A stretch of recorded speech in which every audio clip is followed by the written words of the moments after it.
Development Service Organization IRDSO Wangjing na shinduna numit 13 ni chupna chatharakhiba Activism Against Gender-Based Violence Campaign amadi International Human Rights Day ga mari leinana meeyam gi oiba Khongchat ama Wangjing da Chatkhre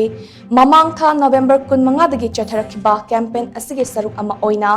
IRDSO na State Commission for Women amasung Wing Tobalga Kusamnaraga Chatkiba Khongchat adu IRE Group of Institution Wangjing founder principal Rajiv Kumar na rengbamna lamthaduna Wangjing kaithel gi akoibada chatluraga amo IRDSO gi office ta lotion ki IRDSO office mamang dagi chatkiba Khongchat aduda saruk yakhibi IRDSO gi promoter oinam thoibi na hai UN gi Secretary General Antonio Guterres na hai kibagum miyoy bagi hak hai basi tangdu leitaba achumba amasung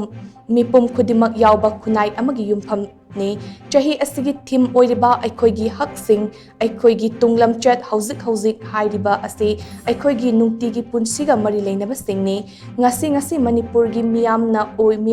miyoy bagi hak khongaung na bagi thawong kaya mayoknari madugi manungda sexual violence extrajudicial gi mihat mipun forced displacement opinai biba amadi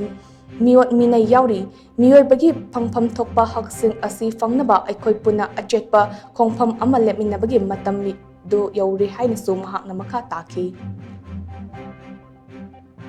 bi musu angangi tasathari ba ot anei sigi khana nei na ba discussion kaya musu tawkre du ngasi nupi langa loina na koi semba gi tang thai thoi sida koi rally asi IRDSO amasung wing thawal na pulla koi rally asi sasagani rally asi ge loina na koi gi 16 days activism gi thoram ase koi rally asi na losin jagan